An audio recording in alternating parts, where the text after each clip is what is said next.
تو ان کو جو ہے اپنے ڈاکٹر کے مشورے کے مطابق جو ہے شوگر وہ چیک کروانے کے بعد بالکل بالکل ان کا اپنا پراپر ڈائگنوسس کرنے کے بعد فیصلہ کرنا چاہیے کہ آیا روزے رکھنے یا نہیں.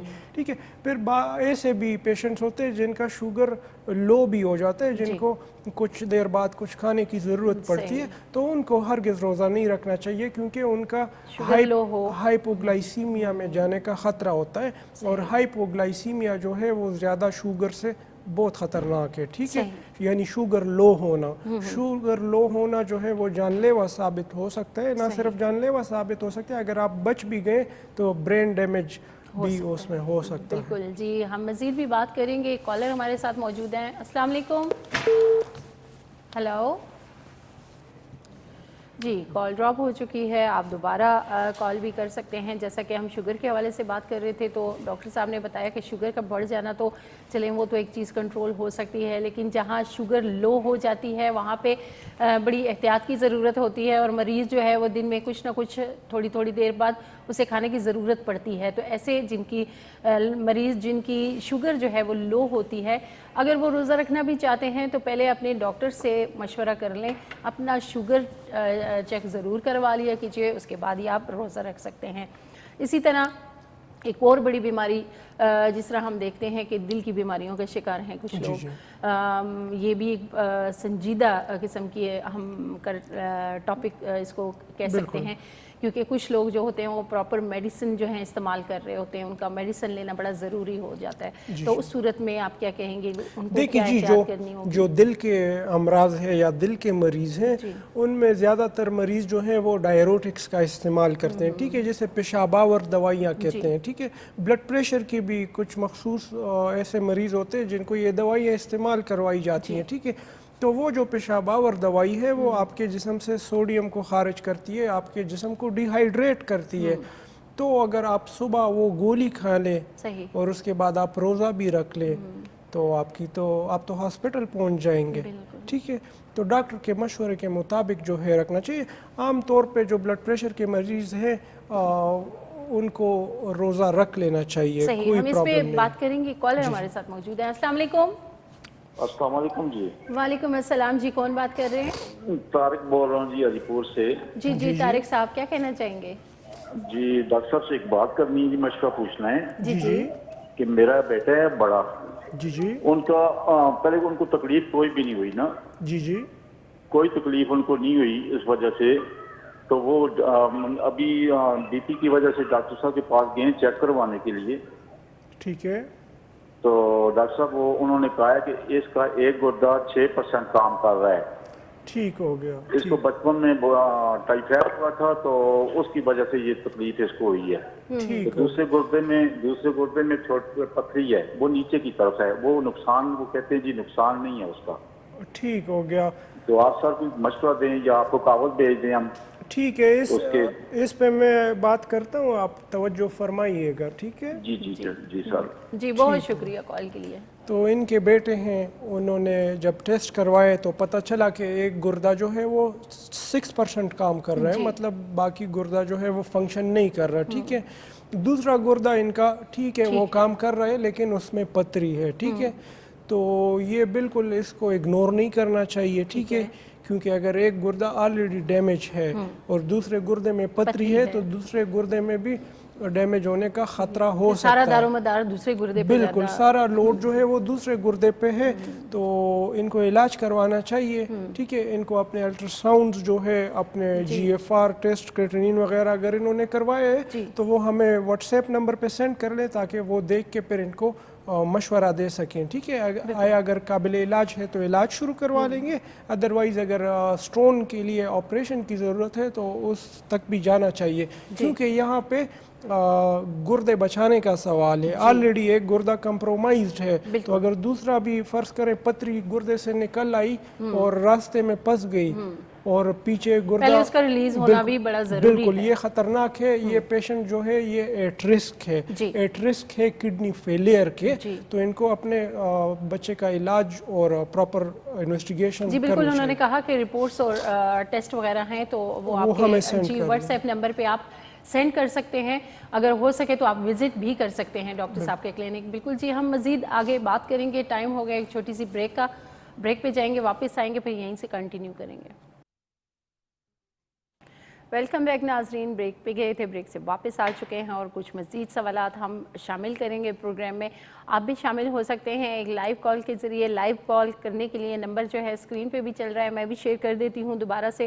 051-410-2357 پہ آپ کال کر سکتے ہیں. اور ڈاکٹر صاحب, جیسا کہ ہم بات کر رہے تھے سٹارٹ میں, ایک کالر بھی ہمارے ساتھ تھے جنہیں جگر کی پتھریوں کے حوالے سے بات کی, کچھ سرجری کے حوالے سے انہوں نے بتایا. تو میں یہ پوچھنا چاہوں گی کہ اکثر آپ نے یہ بھی ذکر کیا کہ ایلوپیتھی والی سائٹ پہ اس کا علاج ممکن نہیں تھا, تو لیکن ہومیوپیتھی میں اس کا علاج موجود ہے. اسی طرح ہم گاہے بگاہے اپنے پروگرام میں سی پی چائلڈ کے حوالے سے بات کرتے ہیں, یعنی معذور بچے جو ہیں ان کے حوالے سے بات کرتے ہیں. تو اکثر والدین جو ہیں وہ جب ڈاکٹرز کے پاس جاتے ہیں, ایلوپیتھی والی سائٹ پہ جاتے ہیں, تو انہیں مایوسی ہی دیکھنی پڑتی ہے, کیونکہ وہاں پہ کہا جاتا ہے کہ جی یہ بچے جو ہیں یہ لا علاج ہیں, ایسے بچوں کا علاج ممکن نہیں ہے. تو آپ اپنے کلینک کے تھرو اپنے جو یہ پروگرامز ہوتے ہیں, ہم ویڈیو کلپس بھی شیئر کر رہے ہوتے ہیں ساتھ ساتھ, آج بھی ہم ایک ویڈیو کلپ شیئر کریں گے, تو تھوڑا سا اس حوالے سے بھی ہم مزید جانیں گے. تو پہلے ہم ویڈیو کلپ دیکھ لیتے ہیں, پھر واپس آ کے ہم اپنے سوال پہ آئیں گے. بسم اللہ الرحمن الرحیم. السلام علیکم.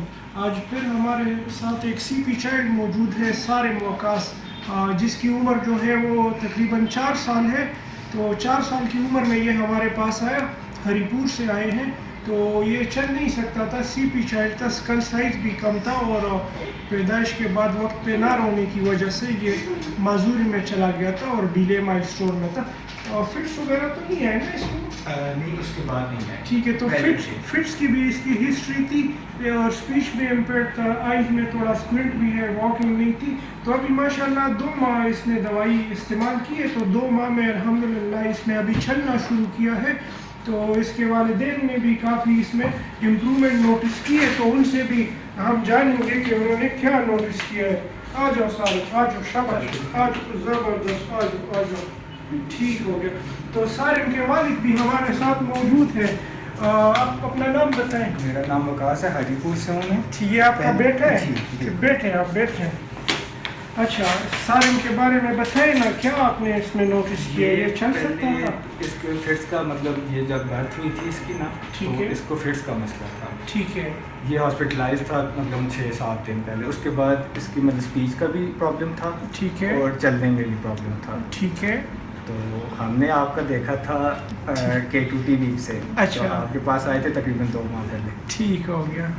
تو اس سے میڈیسن لی ہیں, تو ماشاءاللہ کافی امپرومنٹ ہے. ٹھیک ہے. آپ ایکسپیکٹ کر رہے تھے اتنی امپرومنٹ 2 مہینے میں؟ اتنی جلدی تو نہیں کر رہے تھے. ٹھیک ہو گیا ماشاءاللہ. پر سر بہت ابھی 2 ماہ میں چلنا شروع کر دیا. چلنا سٹارٹ کر دیا. 2 مہینے پہلے تو یہ نہیں چل سکتا تھا نا. نہیں, پکڑ کے چلتا تھا. ٹھیک ہے. اب یہ ہے جو اگر نہ بغیر سپورٹ کے وہ چلتا ہے. ٹھیک ہو گیا. تو بعض بچے جو ہوتے ہیں وہ بڑی ڈراسٹک امپرومنٹ شو کرتے ہیں کچھ ہی عرصے کے علاج میں نا. جس طرح ہم بتاتے ہیں کہ 2 ماہ بعد جب ہم پیشنٹ کو بلواتے ہیں دوبارہ چیک اپ کے لیے, تو وہ پیشنٹ خود اپنے پیروں پہ بغیر سپورٹ کے واک کر کے جو ہے آ جاتا ہے. لیکن بعض پیشنٹس ایسے بھی جو ہوتے ہیں سی پی کے, جن کی عمر زیادہ ہو جاتی ہے, جن میں فٹس آتے ہیں, جو خاص کر کے اسپاسٹک سی پی ہوتے ہیں, جن کا جسم اکڑا ہوا ہوتا ہے, وہ تھوڑے سلو امپرومنٹ کی طرف جاتے ہیں. ان کی ٹریٹمنٹ لمبی چلتی ہے. لیکن اس طرح کے جو سی پی چائلڈ ہے, جن میں کوئی کرنٹ فٹس نہیں ہوتے, کنولجنز نہیں ہوتی, اسپاسٹسٹی نہیں ہوتی, وہ بہت جلدی جو ہے ریکوری کی طرف آ جاتے ہیں, اور 2-3 ماہ میں وہ بالکل نارمل بچوں کی طرح. تو ابھی اسپیچ بھی اس کی بہتری کی طرف جا رہی ہے. اسپیچ کا کچھ ہے پر بہتر. ٹھیک ہو گیا. آپ کچھ کہنا چاہیں گی آف کیمرہ؟ آف کیمرہ ماشاءاللہ بہت امپرومنٹ ہے میرے بیٹے میں. ٹھیک ہے. چلنے میں بھی اور اسپیچ میں بھی فرق ہے, فرق ہے. ٹھیک ہو گیا. جی ناظرین, آپ نے ویڈیو کلپ دیکھا اور جس میں بتایا گیا ایک چھوٹا سا بچہ تقریباً 4 سال کی ایج, جسے فٹس یعنی جھٹکے لگنے کی ایک بیماری ہوتی ہے, کچھ ایسی علامات ظاہر ہوئیں تو وہ ڈاکٹر صاحب کے کلینک لے کے آئے. تو ماشاءاللہ سے وہ بچہ چل بھی نہیں پا رہا تھا بغیر سپورٹ کے, لیکن آج جب علاج کے بعد دیکھا گیا تو ماشاءاللہ سے کافی امپرومنٹ آئی اور وہ چلنا سٹارٹ بھی کیا, اس نے بولنا بھی, اسپیچ اس کی تھوڑی سیٹ ہوئی. اور تھوڑا سا میں یہی پوچھنا چاہ رہی تھی ڈاکٹر صاحب کہ جیسا کہ ایلوپیتھی والی سائٹ پہ ایسے بچوں کو لاعلاج قرار دے دیا جاتا ہے اور والدین جو ہیں وہ مایوسی کا شکار ہو جاتے ہیں, تو ایسے والدین کے لیے امید کی ایک کرن ہے یہ آپ جہاں کلینک پہ علاج کرتے ہیں, تو تھوڑا سا اس حوالے سے والدین کو کیا کہنا چاہیں گے آپ؟ والدین کو یہی کہنا چاہوں گا کہ ان نیورولوجسٹ کی باتوں میں نہ آئے, ٹھیک ہے. کوئی بھی نیورولوجسٹ آپ کو کبھی نہیں کہے گا, ٹھیک ہے, وہ اس کی 30-40 سال کی پڑھائی ہوتی ہے, ٹھیک ہے, وہ آپ کو کہتا ہے کہ اس کا علاج نہیں ہے, اس کا امریکہ میں علاج بھی نہیں ہے, لیکن وہ آپ کو کبھی بھی نہیں کہے گا کہ کوئی الٹرنیٹیو ٹریٹمنٹ جس کا نام ہومیوپیتھی ہے وہاں پہ اس کا علاج, کبھی بھی وہ نہیں کہے گا. یہ کہ اس کی وجہ یہ ہے کہ وہ اپنے ایجوکیشن کو, اپنے ایکسپیرینس کو ایٹ سٹیک رکھ کے یہ بات کہے گا, ٹھیک ہے. تو وجہ اس کی یہی ہے کہ نیورولوجسٹ مایوس کر دیتے, حالانکہ ایسا نہیں ہے. ہومیوپیتھک میں ایسے بچوں کا علاج موجود ہے, اور یہی وجہ ہے کہ ہم اویئرنیس کے لیے یہ ویڈیوز بنا کے ان کے پیرنٹس سے انٹرویو لے کے وہ لوگوں کے ساتھ شیئر کرتے ہیں, ٹھیک ہے, تاکہ لوگوں میں اویئرنیس ہو, لوگوں میں مایوسی ختم ہو جائے.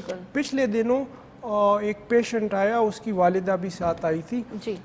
2 مہینے پہلے وہی بچہ دادی ساتھ لے کے آیا تھا, ٹھیک ہے, دادی ساتھ لے کے آیا تھا. ان کو ہم نے 2 ماہ کی دوائی دی.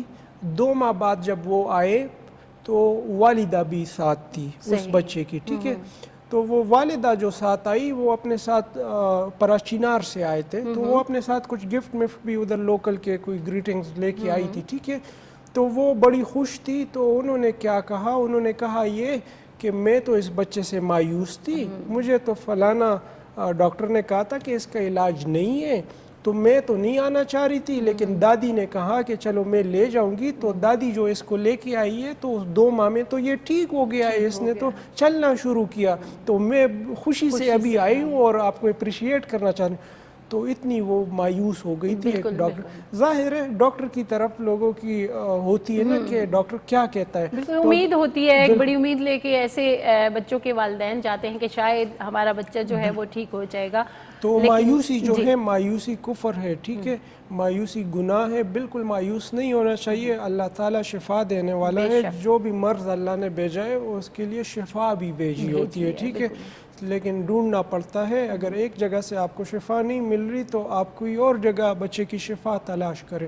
لیکن ہومیوپیتھک طریقے علاج میں بالکل ایسے بچوں کو شفا مل رہی ہے. اور بھی سینکڑوں ویڈیوز ہیں جو ہم روزانہ کی بنیاد پہ ریکارڈ کرتے ہیں, ٹھیک ہے, لیکن ٹائم چونکہ اتنا نہیں ہوتا, شیئر زیادہ نہیں کر سکتے, روزانہ ایک ویڈیو شیئر کر لیتے ہیں. لیکن بہت سارے بچے, ہزاروں کی تعداد میں بچے ہمارے پریکٹس کے دوران الحمدللہ ٹھیک ہو رہے ہیں, اور چلنا پھرنا, اسپیچ. اسی طرح آٹزم کے بہت سارے کیسز ہمارے پاس موجود ہیں. وہ بچے جو ہائپر ایکٹیو ہوتے ہیں, جو ہر وقت جو ہے بے چین رہتے ہیں, آٹزم کے اتنے سارے کیسز الحمدللہ ہمارے پاس ٹھیک ہوئے ہیں. اور باقاعدہ ڈاکٹرز کے بچے آتے ہیں علاج کروانے, ٹھیک ہے. ایک آٹزم کا پیشنٹ ہے ہمارے پاس, ان کی والدہ CMH میں بڑی پوسٹ پہ ہے, ڈاکٹر ہے, سینئر ڈاکٹر ہے, لیکن چونکہ ان کو پتہ ہے کہ ہمارے ٹریٹمنٹ میں تو علاج نہیں ہے, لیکن ہومیوپیتھک میں علاج ہے, تو وہ خود اپنے بچے کو تو اس علاج کی طرف لے کے آتے ہیں, لیکن دوسرے کے بچے کو یہ کبھی نہیں کہتے کہ آپ اس طرف چلے جائیں, ادھر آپ کا علاج موجود ہے. بالکل جی. اور ویڈیو کلپ شیئر کرنے کا مقصد ہی یہی ہے کہ ہومیوپیتھی میں ایسے بچوں کا علاج موجود ہے. تو خدارہ جتنے بھی والدین ہیں, اگر ان کے گھروں میں خدا نخواستہ ایسے بچے ہیں تو وقت ضائع کیے بغیر آپ آج ہی ہومیوپیتھک علاج کی طرف آئیے, تاکہ آپ اپنے بچوں کی جو زندگی ہے وہ بہتر بنا سکیں. صرف CP چائلڈ بھی نہیں, دیکھیں پتے کی پتریاں ہیں, ٹھیک ہے, پتے کی پتری کا علاج ان کے پاس نہیں ہے, وہ پتا اتار دیتے ہیں, آپریٹ کروا دیتے ہیں, حالانکہ اس طرف علاج موجود ہے. اسی طرح الرجیز, خواہ وہ فوڈ الرجی ہے, خواہ وہ پولن الرجی ہے, خواہ وہ ڈسٹ الرجی ہے, خواہ وہ پروٹین, گلوٹین, سیلیک, ہر قسم کی الرجی کا علاج یہاں پہ موجود ہے ہومیوپیتھک میڈیسنز میں. لیکن وہاں پہ علاج ہی نہیں ہے, وہاں وہ صرف ویکسین وہ ہوتی ہے جس کا کچھ ٹائم جو ہے وہ بیماری کو دبا دیتی ہے, اور اس کے بعد پھر وہی علامات, وہی تکلیف شروع ہو جاتی ہے. تو جیسے کہ ڈاکٹر صاحب نے کہا کہ الرجیز جو آج کل ہم دیکھ رہے ہیں کہ پولن الرجی جو ہے وہ پیک پہ ہے اور کافی سارے مریض جو ہیں وہ پریشان ہو کے رہ جاتے ہیں کہ جی ہمیں دواؤں سے آرام نہیں ہو رہا. تو میں ان کو بھی کہنا چاہوں گی کہ ہومیوپیتھی میں ان کا علاج موجود ہے. آپ رابطہ کر سکتے ہیں لائیو کال کے ذریعے, آپ اپنی علامات بتا سکتے ہیں, اس کے بعد ڈاکٹر صاحب آپ کو میڈیسن بھی بتا سکتے ہیں کہ آپ نے کون سی میڈیسن کس الرجی کے لیے استعمال کرنی ہے. تو جیسا کہ ہم سی بی چائلڈ کے حوالے سے بات کر رہے تھے, ویڈیو میں بھی انہوں نے بتایا کہ جی بچے کو فٹس پڑتے ہیں یعنی جھٹکے لگتے ہیں. بعض اوقات بچوں کو تھوڑا کم ایج میں اس طرح کے پرابلمز دیکھنے میں آتے ہیں بچوں میں کہ ان کو جھٹکے لگتے ہیں.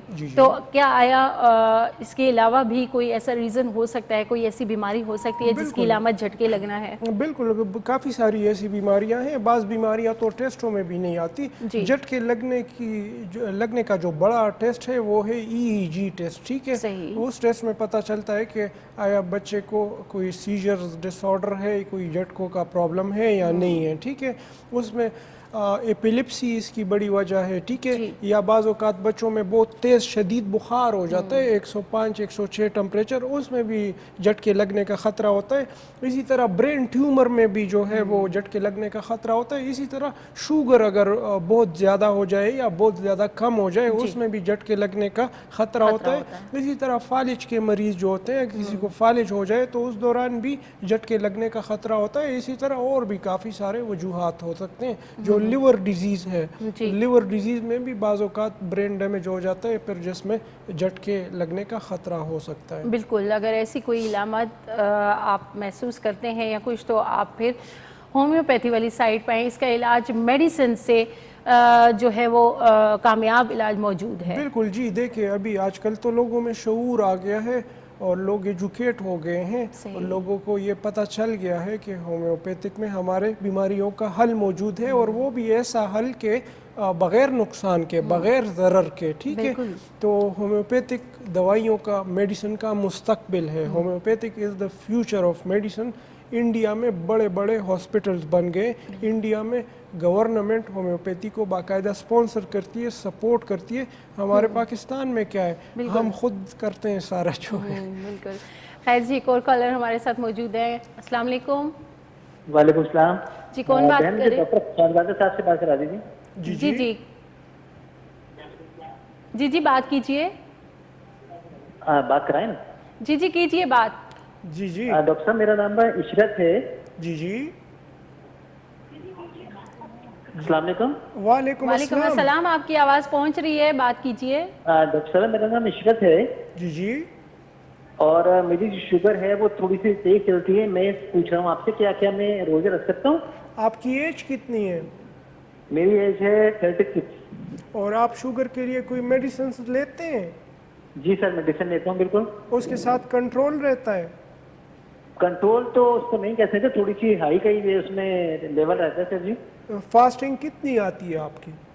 فاسٹنگ میں تقریباً 160 190 لگ بھگ ایسی ہی ہوتی ہے. بالکل رکھ سکتے ہیں آپ روزے, بالکل رکھ سکتے ہیں. ٹھیک ہے, رکھ سکتے ہیں. بالکل بالکل, بس ٹھیک, یہی پوچھنا چاہ رہا تھا میں. بالکل رکھ سکتے ہیں. بہت شکریہ, بہت شکریہ.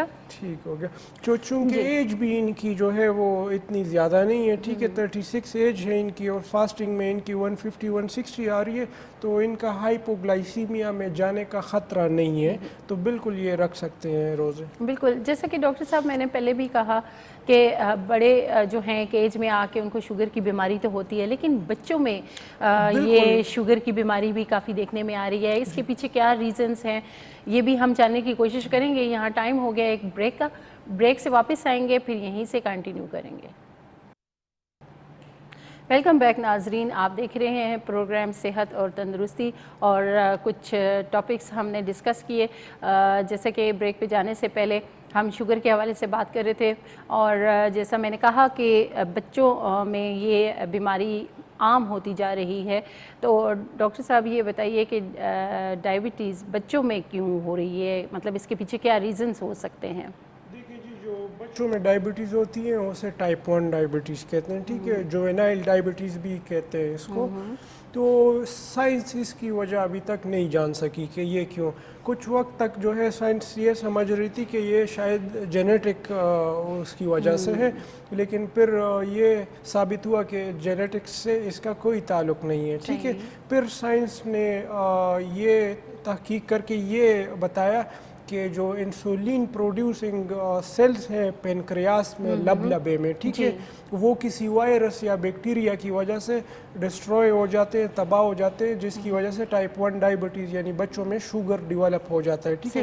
پھر وہ بھی غلط ثابت ہوا. تو آج کل ان کی جو نئی میڈیکل سائنس کی جو نئی اسٹیٹمنٹ ہے وہ یہ ہے کہ جو آپ کا امیون سسٹم ہے وہ امیون سسٹم ہی اس انسولین پروڈیوسنگ سیلز کو تباہ کر دیتا ہے. جس طرح آٹو امیون ڈیزیزز ہوتے ہیں، جس طرح دمے کا مرض ہوتا ہے، جس طرح الرجیز ہوتی ہے، آپ کا اپنا امیون سسٹم آپ کے جسم میں پرابلم کریٹ کر رہا ہوتا ہے. تو جہاں سائنس وجہ نہ جان سکے، جہاں سائنس کا علم ختم ہو جاتا ہے تو وہ امیون سسٹم پہ ہی ڈال دیتے ہیں کہ یہ امیون سسٹم کی وجہ سے ہے، لیکن سائنس ابھی تک اس کی کوئی کلیئر وجہ جو ہے وہ نہیں جان سکی. بالکل جی، ہم مزید بھی بات کریں گے. کالر ہمارے ساتھ موجود ہیں. السلام علیکم. ٹھیک ہو؟ ہیلو، السلام علیکم. وعلیکم. جی ٹھیک ٹھاک. کون بات کر رہے ہیں؟ میں کاشف بات کر رہا ہوں میاں علی سے. جی کیا کہنا چاہیں گے؟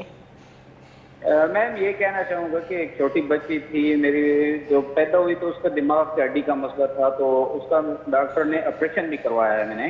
ٹھیک ہے. تو ابھی وہ آپریشن تو ٹھیک ہے لیکن ابھی وہ گردن بھی نہیں پکڑ رہی ہے، کمزور ہوتی جا رہی ہے.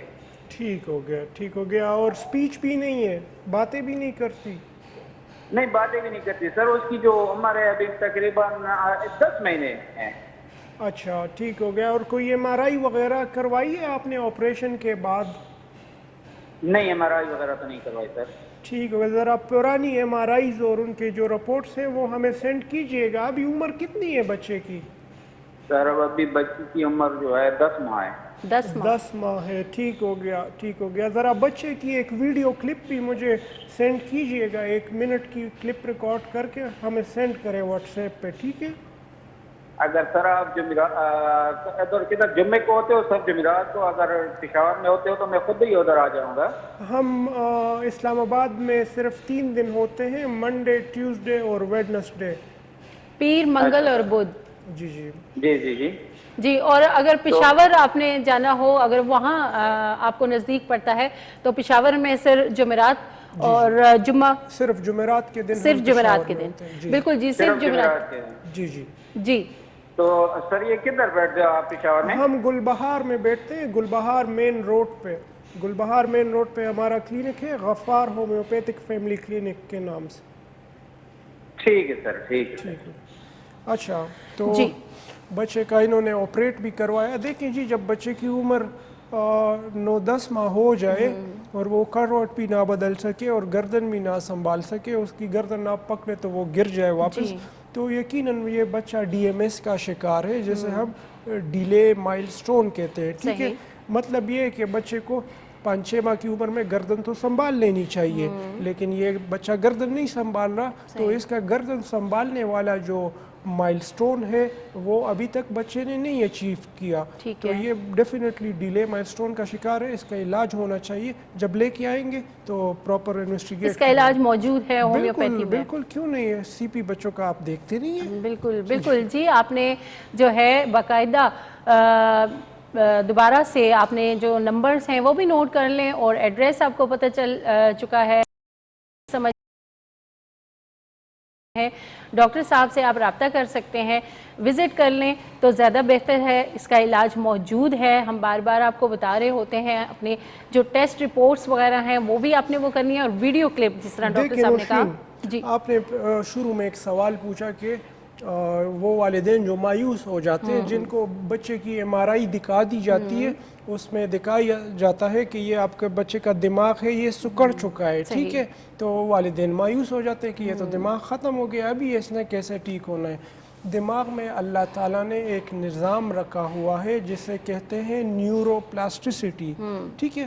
اس پہ ابھی 2020 سے تحقیق شروع ہوئی ہے، اس سے پہلے اس پہ کوئی ریسرچ نہیں ہوئی تھی۔ نیوروپلاسٹسٹی کا مطلب یہ ہے کہ اگر دماغ کا کچھ حصہ ڈیمیج ہو گیا ہے تو وہ حصہ جو بچ چکا ہے وہ پورے جسم کے کام اپنے ذمے لے سکتا ہے، لیکن اس کے لیے صحیح علاج کی ضرورت ہوتی ہے اور کچھ فزیوتھراپی کی بھی اس میں ضرورت ہوتی ہے۔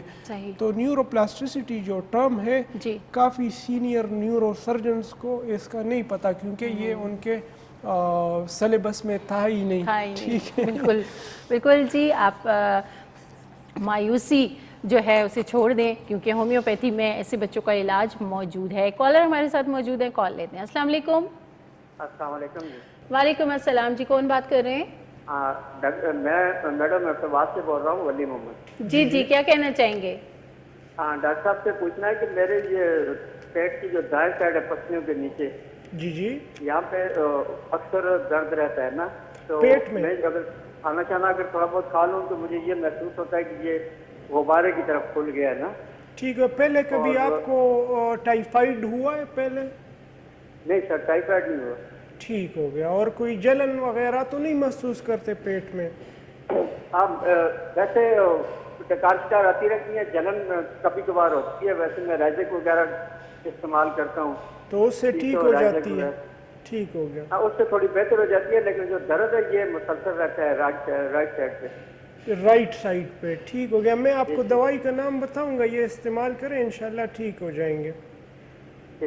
ٹھیک جی، بہت شکریہ کال کے لیے۔ تو رائٹ سائڈ میں ان کو نیچے ایبڈومن میں درد ہوتا ہے، ٹھیک ہے، تو ساتھ میں یہ انہوں نے بتایا کہ کوئی دوائی بھی استعمال کرتے ہیں، ٹھیک ہے۔ تو ڈائسکوریا دوائی ہے، ڈائسکوریا، بالکل ڈائسکوریا انہوں نے 30 پوٹنسی میں لینی ہے اور 5 قطرے صبح شام لیں، انشاءاللہ ان کی تکلیف ختم ہو جائے گی۔ صحیح، بالکل جی، دوا کا نام ڈاکٹر صاحب نے بتا دیا ہے، آپ نے اسی طریقے سے استعمال کرنی ہے جس طرح ڈاکٹر صاحب نے آپ کو بتا دیا ہے، انشاءاللہ ضرور افاقہ ہوگا۔ تو خیر، جس طرح بچوں کے حوالے سے بات ہو رہی تھی تو ایک اور کالر تھے جنہوں نے ہمیں بتایا کہ جی ان کے بچے کو بچپن میں ٹائیفائڈ ہوا تھا، جس کے بعد ابھی جا کے پتہ چلا کہ اس کا گردہ جو ہے وہ 6% کام کر رہا ہے۔ تو جن بچوں کو ٹائیفائڈ ہوتا ہے، بڑا بخار جسے ہم کہتے ہیں، تو اس صورت میں یہ جو بچوں کو ہو رہا ہوتا ہے، اس میں کیا کڈنیز متاثر ہو سکتے ہیں اس ایج میں آ کے؟ یہ آپ نے بڑا زبردست سوال پوچھا۔ ٹائیفائڈ کی وجہ سے کڈنیز نہیں اتنے متاثر ہو سکتے، لیکن جو ٹائیفائڈ کے لیے جو میڈیسنز کا کورس دیا جاتا ہے، جو ہیوی قسم کی دوائیاں دی جاتی ہے، ان دوائیوں کی وجہ سے گردے خراب ہو سکتے ہیں، ٹھیک ہے۔ ٹائیفائڈ سے بذات خود گردے نہیں ڈیمیج ہو سکتے، ٹائیفائڈ سے آپ کے آنتوں میں پرابلم آ سکتی ہے، آپ کو ڈائجیشن کی پرابلمز آ سکتی ہے، لانگ ٹرم جو چلتی ہے، ٹھیک ہے، لیکن گردے آپ کے ٹائیفائڈ کی دوائیوں کی وجہ سے ڈیمیج ہو سکتے ہیں۔ دیکھیں جی، آج میں پڑھ رہا تھا جو امریکن میڈیکل ایسوسیشن ہے، انہوں نے اپنا ایک جرنل جو ہے وہ ریلیز کیا، انہوں نے ڈکلیئر کیا کہ امریکہ میں چوتھی وجہ اموات کی جو ہے وہ ڈاکٹرز کی دوائیاں ہیں، ٹھیک ہے، سب سے بڑی وجہوں میں چوتھی وجہ جو ہے وہ ادویات ہیں، ٹھیک ہے۔ پھر انہوں نے مزید لکھا کہ ڈاکٹر کا غلط تشخیص ہے اور ڈاکٹروں کا مریض کو بلا وجہ غیر ضروری دوائیاں استعمال کر رہے ہیں۔ تو چوتھی بڑی وجہ جو ہے اموات کی وہ دوائیاں اور غلط ڈائگنوزز، اور یہی اینٹی بایوٹک اور ہیوی قسم کی دوائیاں ہیں۔ بالکل، یہ بڑی اچھی بات آپ نے کی، کیونکہ سٹارٹ میں بھی ہم یہی بات کر رہے تھے، اس پہ مزید بھی بات کریں گے۔ ایک کالر ہمارے ساتھ موجود ہے، کال لیتے ہیں۔ السلام علیکم۔ ہلو، السلام علیکم۔ وعلیکم السلام جی، کون بات کر رہی ہیں؟ میں راولپنڈی سے سمیرا بات کر رہی ہوں۔ جی جی، کیا کہنا چاہیں گی؟ میم میرے نا اسٹمک کا مسئلہ ہے نا، مجھے معدے کی بیماری ہے تقریباً 6-7 سال سے۔ میں نے بہت زیادہ علاج کروائے ہیں، میں نے جو ہے نا ہومیوپیتھک دوائیاں بھی بہت زیادہ کھائی ہیں، ایلوپیتھک بھی دوائیاں کھائی ہیں، تو ٹیسٹ کروائے ہیں، تو پہلی دفعہ ٹیسٹ کروائے ہیں تو اس میں مجھے جو ہے نا معدے کا السر بتایا تھا ڈاکٹر نے۔ اچھا، تو معدے کے السر سے میں ہائی پوٹینسی کی دوائیاں کھا کے میں اب اتنا برا کنڈیشن ہو گئی ہے نا، ہر وقت میرے معدے میں جلن رہتی ہے، مجھے درد رہتا ہے، پیٹ میرا پھلا پھلا رہتا ہے، مطلب کوئی بھی چیز کھاؤں نا تو تاکہ پانی بھی پی لوں وہ بھی مجھے جا کے زخموں میں لگتا ہے. صحیح. تو ڈاکٹرز نے مجھے پرہیز بھی بتایا دیا کہ میں مرچیں وغیرہ والا سالن نہیں کھا رہی ہوں, لیکن پھر بھی مجھے بہت زیادہ اہم تکلیف ہوتی ہے. پلیز ڈاکٹر صاحب سے کائنڈلی پوچھ کے بتائیے کہ میں پرہیز کیا کیا کروں, اور میں مطلب بات کروانا چاہتی ہوں ڈاکٹر صاحب سے, تو میں کس طرح سے پہنچوں ان تک. ٹھیک ہے, آپ ابھی توجہ فرمائیے گا. ٹھیک ہے, پروگرام دیکھتے رہیں, ڈاکٹر صاحب جواب دیتے ہیں. اچھا, تو معدے کا ان کو السر بنا ہے اور 6 سال سے ہے. دیکھیں جی, السر بنتا ہے ایچ پائلوری کی وجہ سے. ٹھیک ہے, پہلے یہ سمجھا جاتا تھا کہ السر مسالے دار خوراکوں کی وجہ سے, لیکن ابھی یہ ثابت ہوا, سائنس نے تحقیق کر کے یہ ثابت کیا کہ ایچ پائلوری کی وجہ سے ہی السر جو ہے وہ بنتا ہے. ٹھیک ہے, تو ان کو میں ایک دوائی بتاؤں گا, انشاءاللہ ان کا السر ختم ہو جائے گا, لیکن 3 ماہ تک ریگولر انہوں نے دوائی استعمال کرنی ہے. ٹھیک ہے, دوائی کا نام ہے ہائیڈراسٹس. ہائیڈراسٹس, بالکل ہائیڈراسٹس کیوں پوٹنسی میں, کیوں طاقت میں انہوں نے استعمال کرنی ہے. 10 قطرے صبح اور 10 قطرے دوپہر کو نہار پیٹ. تو انشاءاللہ ان کا جو السر ہے وہ ہیل ہو جائے گا, وہ ختم ہو جائے, لیکن 3 ماہ تک لگاتار استعمال کرنا چاہیے. اور سٹمک السر یا گیسٹرک السر کو کبھی بھی لائٹ نہیں لینا چاہیے, کیونکہ السر کسی بھی وقت کینسر میں تبدیل ہو سکتا ہے. بالکل جی, بڑی کیئر کی ضرورت ہے. انہوں نے یہ بھی پوچھا ہے کہ مجھے احتیاط کیا کرنی ہے. احتیاط ان کو جو مرچ مسالوں والی چیزیں ہیں وہ احتیاط کرنی چاہیے. ٹھیک ہے, اور جو بازاری خوراکیں ہیں ان سے بھی احتیاط کرنا چاہیے. ٹھیک ہے, بازاری خوراکوں میں بعض اوقات یہ ہوتا ہے نا کہ رات کا پکا ہوا کھانا وہ صبح گرم باسی کھانا, تو ان کی وجہ سے تو ایچ پائلوری کا پرابلم سامنے آ رہا ہے. انہی کھانوں کی وجہ سے ٹائیفائڈ کا پرابلم سامنے آ رہا ہے. صحیح, بالکل. بہت شکریہ ڈاکٹر صاحب. پروگرام کا ٹائم ختم ہو رہا ہے. انشاءاللہ پھر زندگی رہی تو اگلے پروگرام میں کچھ مزید سوالات لے کر آئیں گے آپ کے لیے. تب تک کے لیے دیجیے اجازت. اللہ حافظ.